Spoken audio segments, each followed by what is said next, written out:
অনেক আগে একটা ভিডিওতে বলেছিলাম যে হাসিনা সামনে কি করবে, কি ঘটছে ভেতরে, এটা হাসিনার মুখ দিয়ে বের হয়েছে। হাসিনা এটা চুপ করে মুখে রাখতে পারে না। তো এতদিন ধরে ওয়াকারের বিরুদ্ধে হাসিনার কোনো অভিযোগ নাই। এর কারণ কি? আমি এর আগে আরেক ভিডিওতে বলেছিলাম যে শেখ হাসিনার সাথে ওয়াকারের ওয়াইফের ফোন দিয়ে সার্বক্ষণিক যোগাযোগ হয়। ওয়াকারের স্ত্রীর সাথে তার প্রতিদিন কয়েকবার কথা হয়। কে পাঠাচ্ছে? সবশেষ হামিদ গিয়েছে। আপনার মনে হয় পুলিশের একজন এসপিকে সেটার জন্য দায়ী করা হচ্ছে?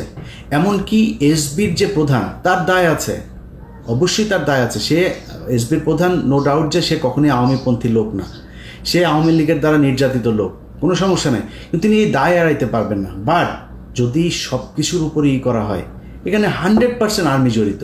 আর্মিকে বাইপাস করে আর যদি আরেকজন করতে চায়, ইউনূসকে সরাতে ব্যর্থ হয়েছে ডক্টর ইউনূসকে ক্ষমতা থেকে সরাতে চেয়েছিল সেনাপ্রধান জেনারেল ওয়াকারুজ্জামান, কিন্তু সেখানে তিনি সম্পূর্ণ ব্যর্থ হয়েছেন।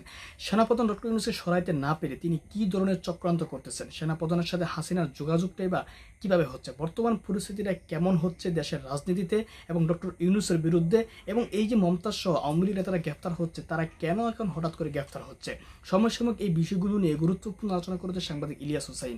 তার আলোচনা শুনলে স্পষ্ট বুঝতে পারবেন যে আমাদের রাজনীতিতে এখন ভয়ঙ্কর কিছু একটা ঘটতেছে, যেটা হয়তো আমরা কিছুটা অনুমান করতে পারতেছি। দর্শক, চলুন ইলিয়াসের আলোচনা শুনবো। আসসালামু আলাইকুম।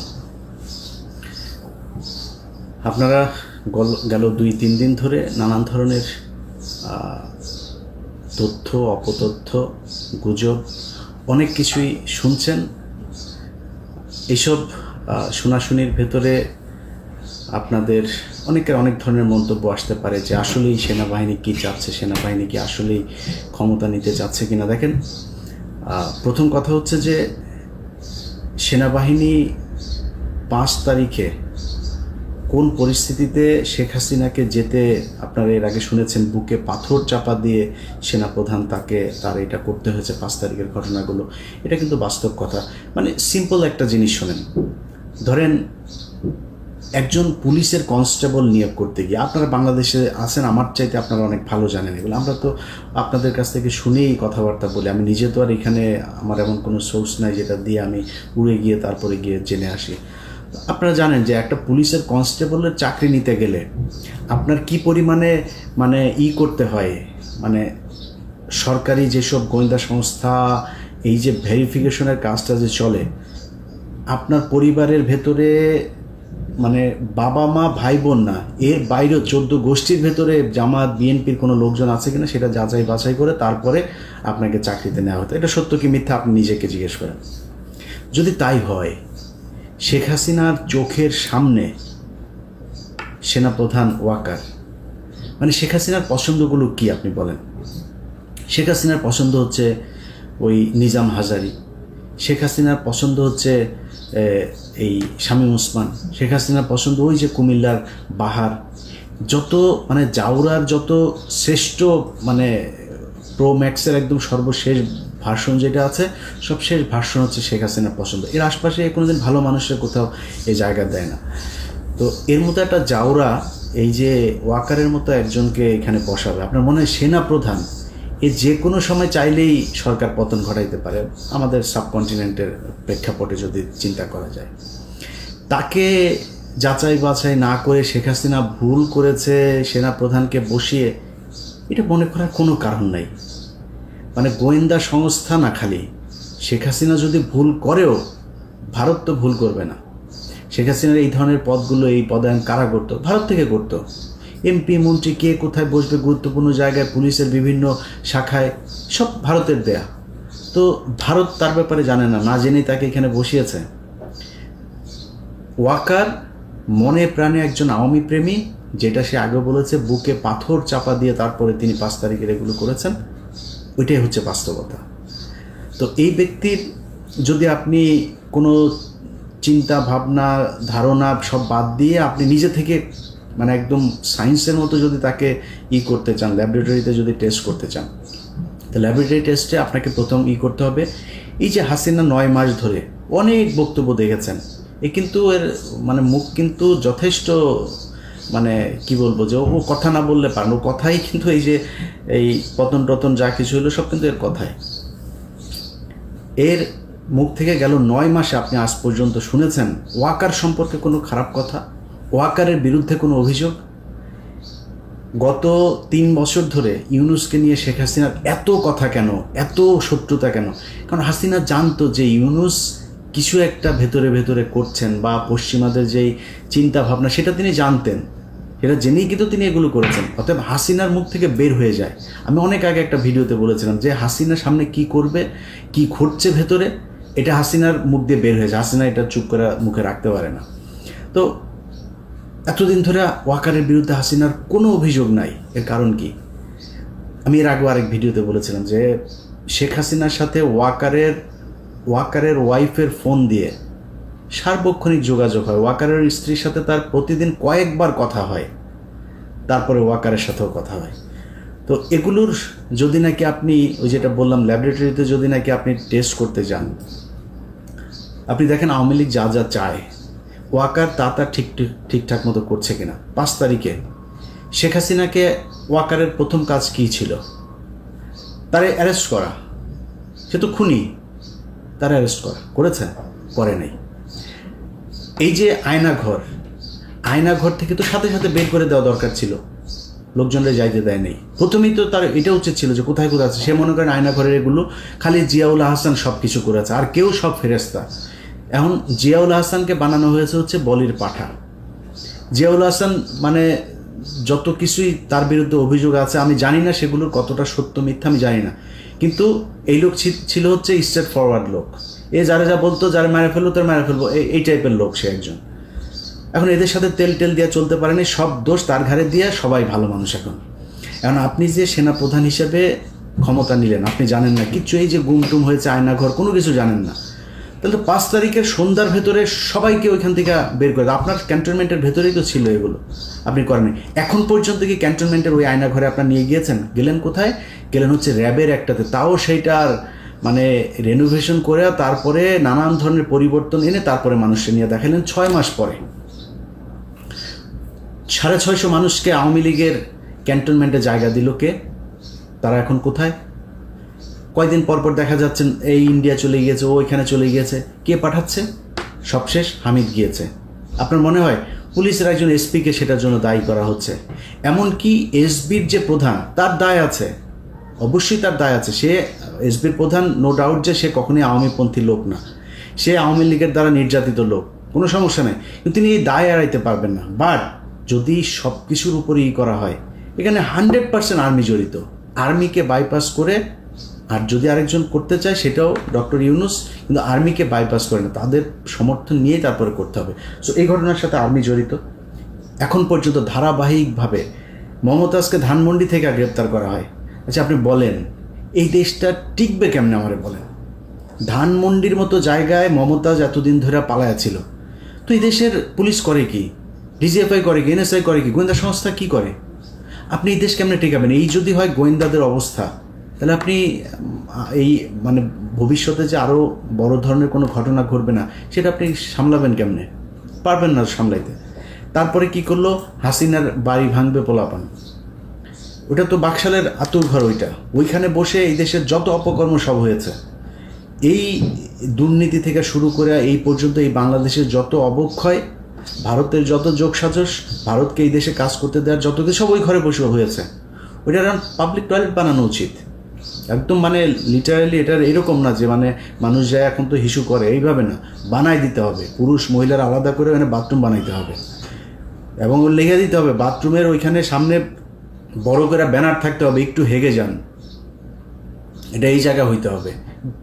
প্রচণ্ড ঘৃণার একটা স্থান হওয়া দরকার। ওইটা মানুষ ভাঙতে চেয়েছে, জনগণ চেয়েছে, সেনাবাহিনী যায় বাধা দেয়। সেনাবাহিনীর কাজ কি? এদেরকেই করা নাকি? এদের আপনার বাধা দিতে যাইতে বললো কে? এরপরে বাংলাদেশে যত ধরনের 2 দিন পর পর এই যে আমি টেলিভিশন পত্রিকার নাম ধরে বলছি না, ডিজিএফআই থেকে নোট দেওয়া হয়, এটা মাঝখানে বন্ধ ছিল, এই গত কয়েক মাস ধরে আবার শুরু হয়েছে। নোট দেওয়া হয় এইভাবে নিউজ ছাপতে হবে, ছাপছেন কীভাবে? আপনার এই যে ধর্ষণ চারিদিকে চলছে, এই ধর্ষণগুলোকে আপনার মানে মানে দেখে মনে হয় কি বাংলাদেশের জীবনে কোনোদিন ধর্ষণ হয় না, এমনভাবে এটাকে প্লেস করা হচ্ছে যে বাংলাদেশে ধর্ষণে ছেয়ে গিয়েছে। এই দেশে ধর্ষণের জন্য মানে যে কোনো সময় সরকার পতনের আন্দোলন হইতে হবে এমন একটা পরিস্থিতি তৈরি করা হচ্ছে। এই যে ঢাকা বিশ্ববিদ্যালয়ে খুন হয়েছে না, আমার কাছে এই আসামি যে 3 জন আটক করা হয়েছে, ওদের আদালতে যাওয়ার পরে ওদের আমি রেকর্ড আমার কাছে আছে, সে রেকর্ডের মধ্যে তারা মানে স্পষ্ট বলছেন তারা ওইখানে গিয়েছিল, যাওয়ার পরে তাদের সাথে মোটরসাইকেল নিয়ে একটা পক্ষের সাথে গ্যাঞ্জাম হয়েছে। সেই আসল গ্যাঞ্জাম হচ্ছিল আরেক জায়গায়, তাদের সাথে গ্যাঞ্জাম হওয়ার এই মাঝখানে তাদেরকে ধরে ওই ঢাকা বিশ্ববিদ্যালয়ের কিছু স্টুডেন্ট তাদের সাথে বাকবিতণ্ডার এক পর্যায়ে আপনার মারধর করে। তাদেরকে পুলিশ আসার পর তারা বললো যে তোমরা হসপিটালে যাও। তারা হসপিটালে গিয়েছে চিকিৎসা আনতে, নিজে থেকে, পুলিশ নিয়ে যায়নি। একটু পরে পুলিশ ফোন দিয়েছে আপনারা কোথায়, এইখানে। আচ্ছা ঠিক আছে, দাঁড়াও আমরা আসতেছি। কি তাদেরকে ধরে নিয়ে এসে খুনের আসামি তারা। এখন আসল ঘটনাটা তাহলে কারা ঘটাইলো, এটা তো তাহলে আমাদের বের করা উচিত। কেন বের হচ্ছে না, কেন ঘটছে এগুলোর সাথে গোয়েন্দা সংস্থা জড়িত। তাদের মূল টার্গেট হচ্ছে যেন তেনভাবে বুঝাইয়া দেওয়া যে ইউনূসের এই সরকার হচ্ছে প্রচণ্ড খারাপ একটা সরকার এবং এদেরকে দিয়ে এই দেশে চলবে না। দিন যত যাচ্ছে তত বুঝাইতে চাচ্ছে যে আরেকটা কিছু দরকার। আরেকটা কি, সেটা হচ্ছে সেনাবাহিনী। আজ থেকে প্রায় 3 মাস আগে কনক সারোয়ার উনি ওনার একটা ভিডিও বানিয়েছিল, ওনারে ধুয়ে দিয়েছেন অনেকে, অনেকে ফোন করেছে, ভাই কনক ভাই তো ওই সেনাবাহিনীকে উস্কাচ্ছে। ভাই আপনাদের কাছে মনে হইতে পারে যে আমরা বোধহয় কোনো পক্ষকে বোধহয় মানে এই দেশকে মনে হয় রাজনীতি শূন্য করতে চাই, রাজনীতিবিদদের হাতে মনে হয় দেশ যাক, সেটা আমরা চাই না। আমরা চাই হচ্ছে গিয়ে এই দেশের এই তৃতীয় পক্ষ শক্তি এসে তারপর এই দেশ নিয়ে নেয়। এত কিছু মনে করার কিছু নাই ভাই। আপনি যদি মনে করেন যে আমরা বিক্রি হয়ে যাইতে পারি, এখনও কারোর অত টাকা হয় নাই যত টাকা আওয়ামী লীগের ছিল, বিক্রি হওয়ার সুযোগ ছিল। তো কুরবানির আগে যেহেতু হই নাই, কুরবানির পরে বিক্রি হওয়ার কোনো কিছু নাই, ওই দাম আগের দাম আর এখন পাওয়া যাবে না। সো এটা মনে করেন না, যদি কিছু বলে থাকি না, যেটা বলি সেটা আপনাদের ভালোর জন্য বলি।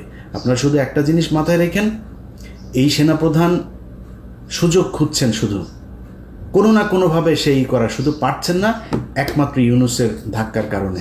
ইউনূসের সাথে ওনারা সামলায় উঠতে পারছে না। বাট আপনাদেরকে এই বুদ্ধি কে দেয় আমি জানি না।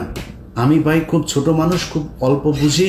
আমার বুঝে যেটা মনে হয়, অনেককে অনেকভাবে বোঝানো হয়েছে যে চুপ্পুকে সরাইলে নাকি দেশ নাকি কিভাবে নাকি কি হয়ে যাবে। আরে ভাই আপনি হাসিনারে সরিয়ে দিয়েছেন প্রধানমন্ত্রী, তো আপনি মানেন আর না মানেন, সে তো ওই দেশে প্রধানমন্ত্রী হয়েই ছিল। এখন প্রধানমন্ত্রী যদি নাকি অবৈধ হয়, তার ওটা যদি আপনি না মানেন, তো রাষ্ট্রপতি কোত্থেকে আসলো? ওই সংসদ থেকেই হয় নাই রাষ্ট্রপতিটা, ওই সংসদ আপনি মানেন না। আপনি এই যে ইশরাককে আপনি বানাইতে দিচ্ছেন না, অনেকেই ফতোয়া দিচ্ছেন যে ইশরাককে বানানো যাবে না। কেন? কারণ হচ্ছে ইশরাক ওইটা যদি দেয় তাহলে তো ইশরাককে আবার আমাদের ওই নির্বাচনটা মেনে নেওয়া হবে। আর ভাই ইশরাকটা নির্বাচন আপনার ওইটা দিতে বলছে কে?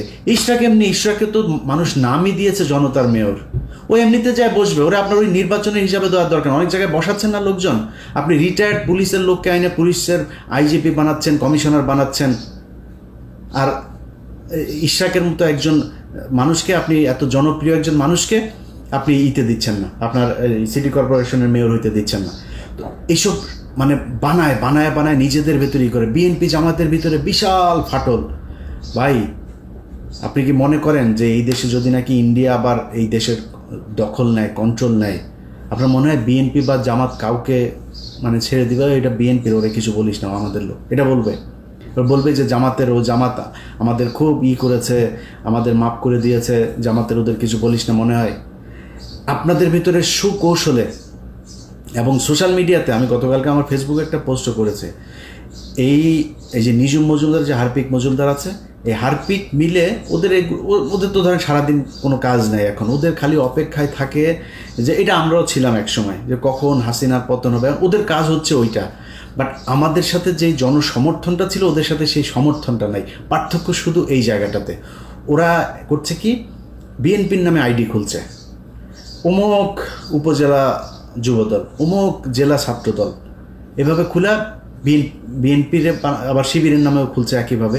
বিএনপিকে দিয়ে বলাচ্ছে শিবিরকে, জামাতকে, আবার জামাতকে দিয়ে খালেদা জিয়াকে নিয়েও খুব বিশ্রী ভাষায় কথাবার্তা বলাচ্ছে। বিএনপির লোকজন খেপছে। এই যে দুই পক্ষের মধ্যে মুখোমুখি দাঁড় করিয়ে দেওয়া হয়েছে, দাঁড় করিয়ে দিয়ে বোঝানো হচ্ছে যে তোমাদের জন্য বিএনপির চাইতে আওয়ামী লীগ বেটার একটা প্রতিপক্ষ।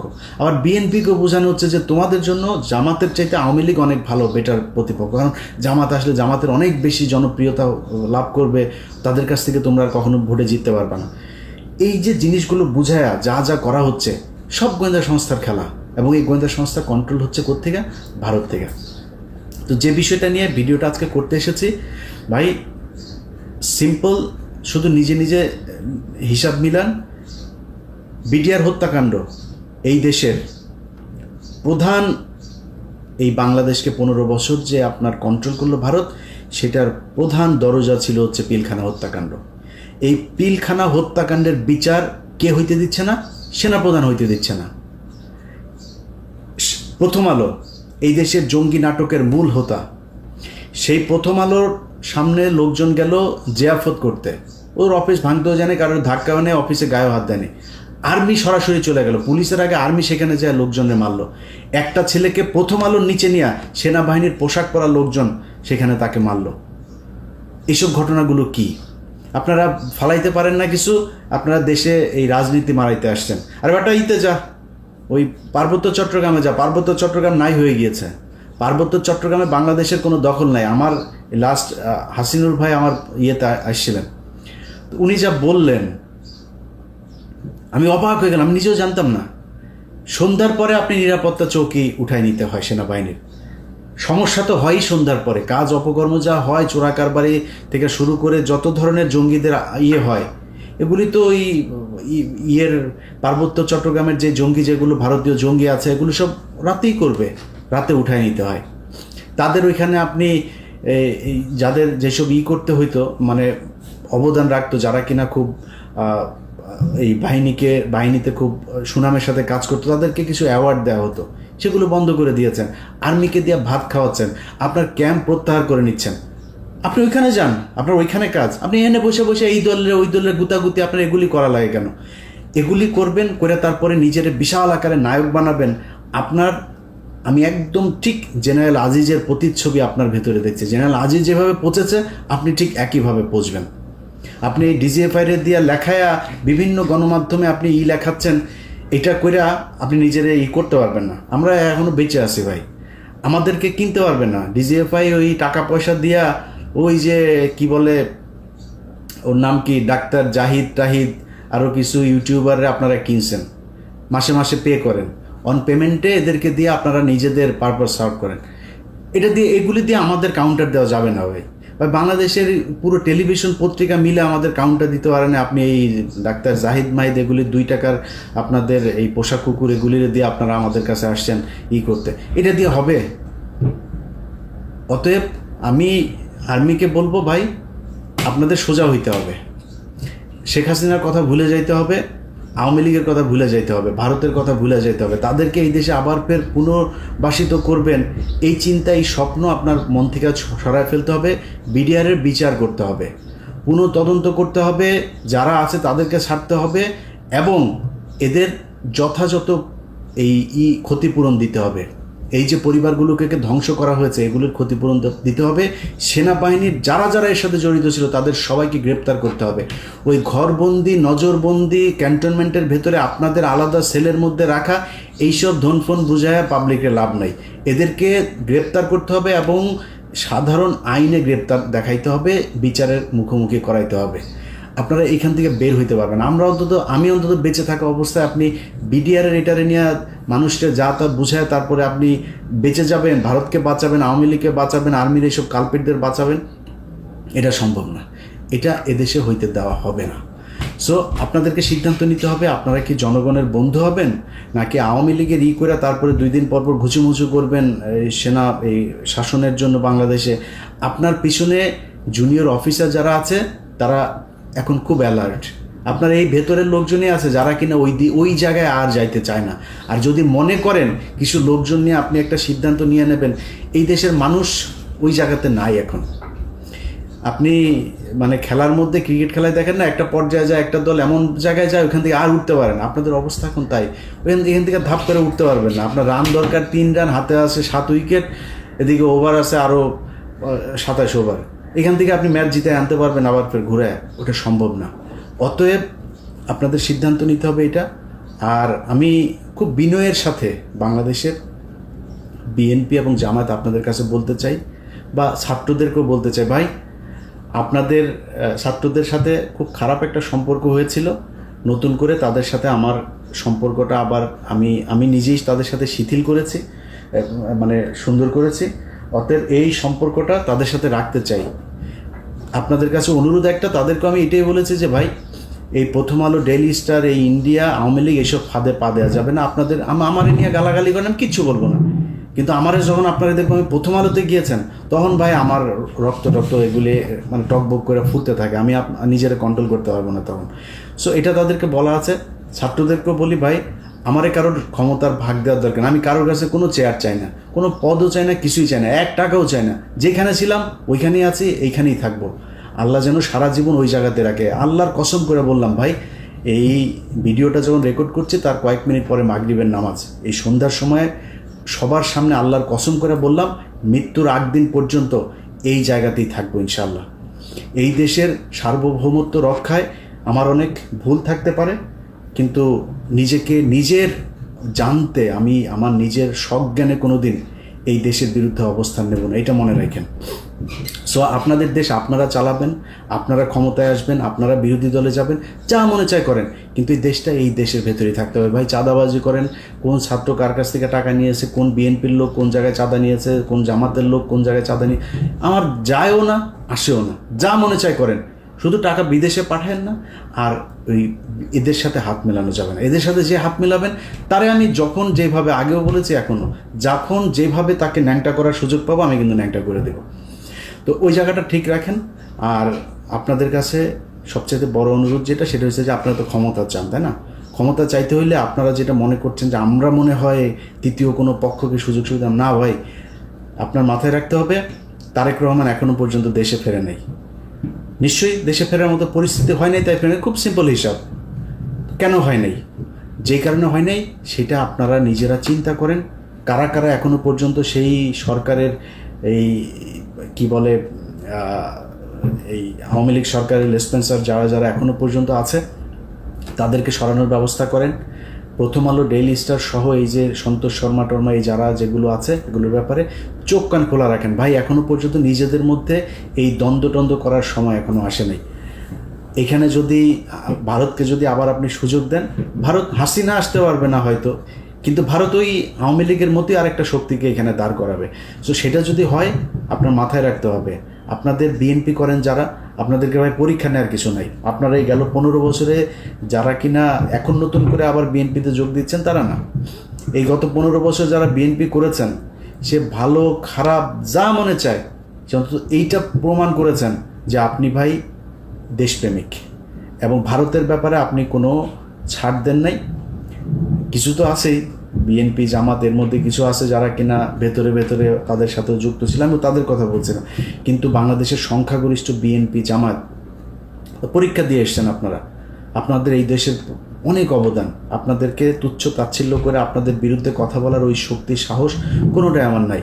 আপনাদের কাছে খালি অনুরোধ ভাই, আল্লাহর ওয়াস্তে আওয়ামী লীগ এবং ভারত এই দুইটার ব্যাপারে আপনাদের সজাগ থাকতে হবে।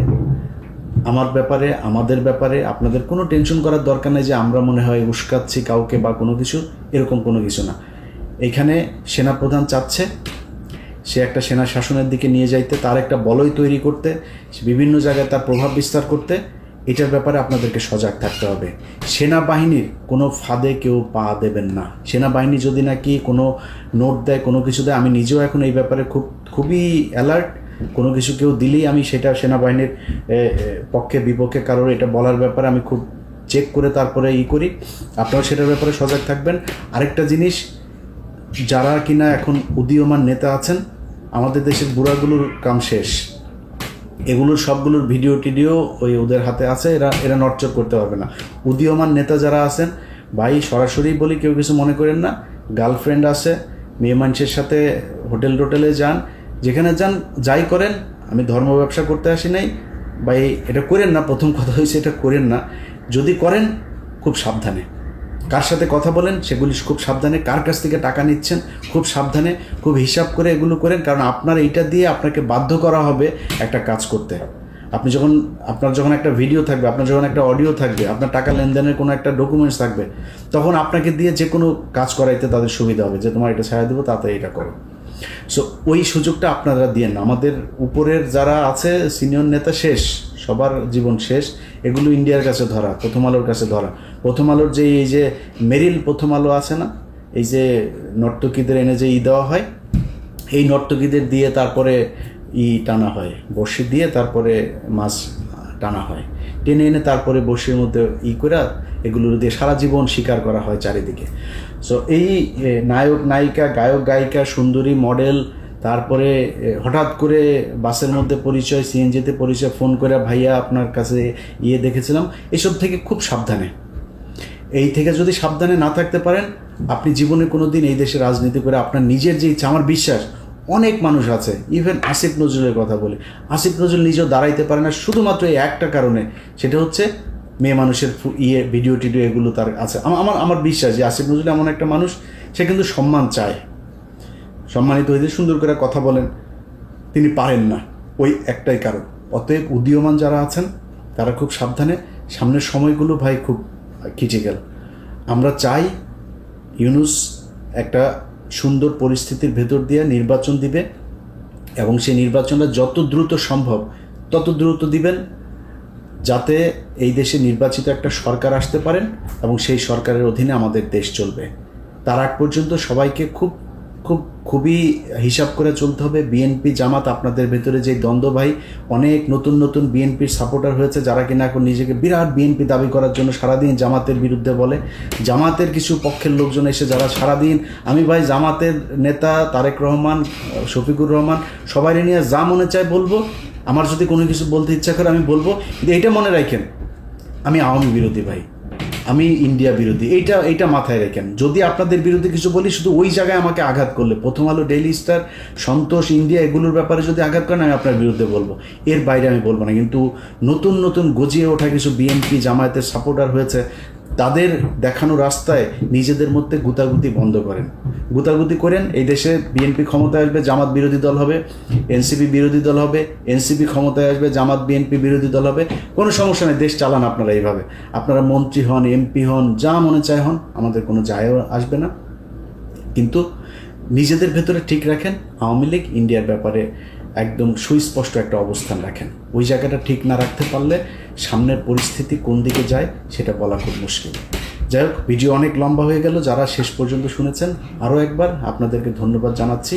আশা করছি আমি যেটা বলতে চেয়েছি সেটা আপনারা বুঝতে। দর্শক, ইলিয়াসের আলোচনা শুনেছেন, শুনে স্পষ্ট বুঝতে পেরেছেন সেনাপ্রধান কি চক্রান্তে লিপ্ত ছিলেন। সেনাপ্রধানের স্ত্রী সবসময় শেখ হাসিনার সাথে যোগাযোগ করছেন এবং সেনাপ্রধানের কথা বলছেন, এবং সেনাপ্রধান যে হাসিনার একজন পালিত ব্যক্তি ছিল সেটাও তিনি উল্লেখ করেছেন। এটাই আসলে বাস্তবতা এবং রিয়েলিটি, এটা মানতে হবে।